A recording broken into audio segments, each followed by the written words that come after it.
Hello, lovely people. Let's demold a two-part mould. So I don't want to damage it, but I'm probably going to. Now the best way to break the seal on the glue, I'm using an old screwdriver.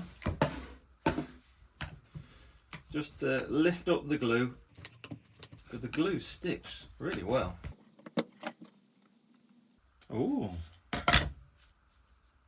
Bit of spillage.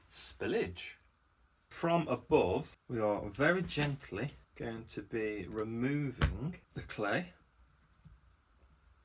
Very gently. Now this isn't always very easy to do, but all of a sudden, start to pop. Now if you remember, the difficult bit will be demoulding around the inside of the hat, so where the head bit goes in the hat. I'm not quite there yet, but just gently carry on. Looking good so far. Locations are looking quite good. So just gently work in the clay. But this is proving quite tricky to remove the clay out of the inside of the hat.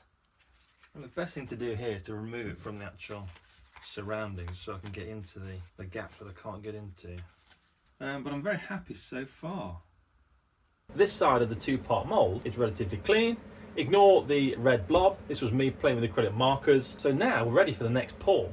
My only concern with this pour is that I will have to remove one half carefully, because I need to try and find a way of getting the silicone release agent, or in my case Vaseline, into the top of the hat.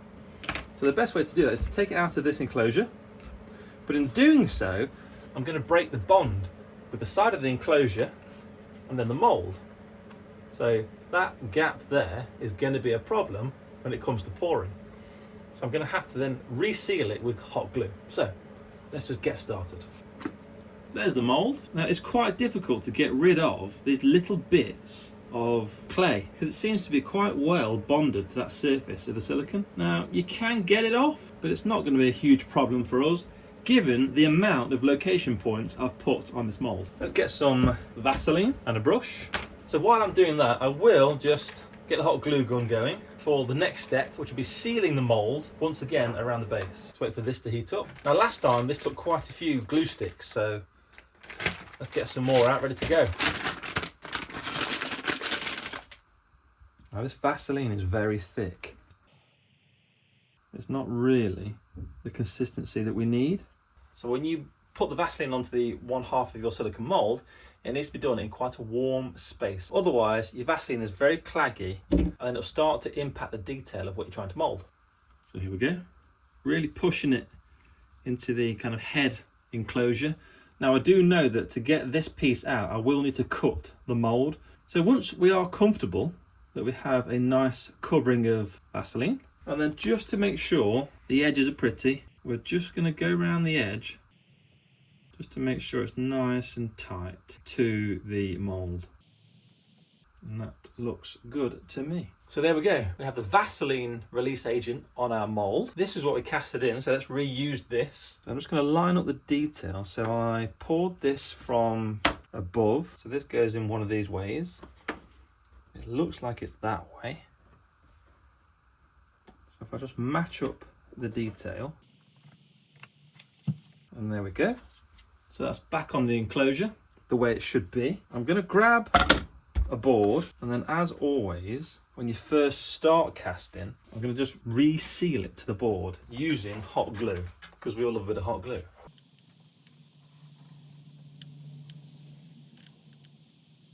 So when I do this, I normally pour it quite high so that it hits the side of the mould and then just drips down and forms a natural fillet of glue. Seems to be the best way. And then just on that back edge, and with about a centimetre left to go, I've run out of glue, so let's get another glue stick in.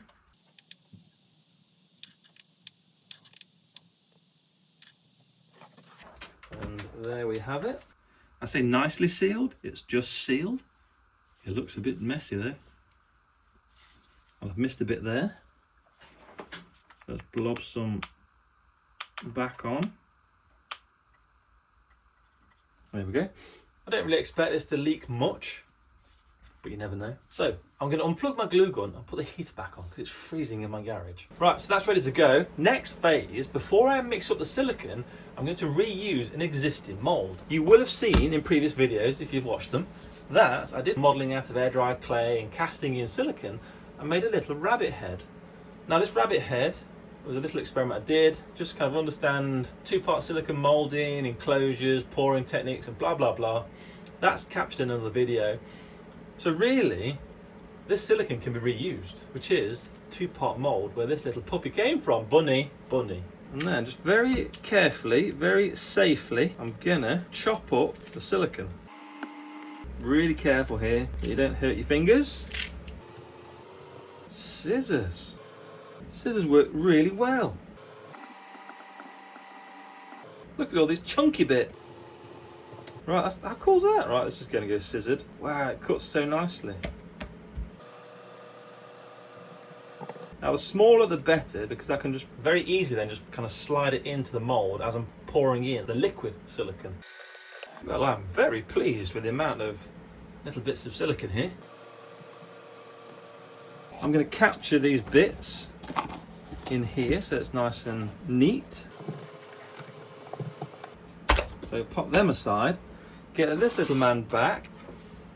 Now I did buy some scales. I said I would, I needed to. I was wasting too many plastic cups. So let's pop that on there. That should zero itself. Brilliant. Now while this video has been playing, I've been storing the silicone like this because I want to make sure that any kind of residual material just pours down the side onto the base and straight on the spout. Now pouring this is going to be a bit messy, but we're used to that now. So here goes. So that's 142 grams, so I reckon that could be enough, you know, to fill half the cavity. We could always save our chunky bits for another day. It's a smidge over, but it won't matter. So it's mixy time, so take it off the scales. This is perhaps the most accurate I've ever been when it comes to mixing silicone. Mixing's so boring. There's got to be a better way of mixing.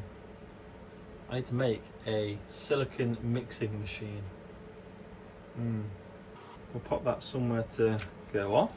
Now the bit I always enjoy, the pour. I want to make sure it's evenly coated inside, so I'm just going to tip it backwards, pour some into the top of the hat, make sure it oozes out.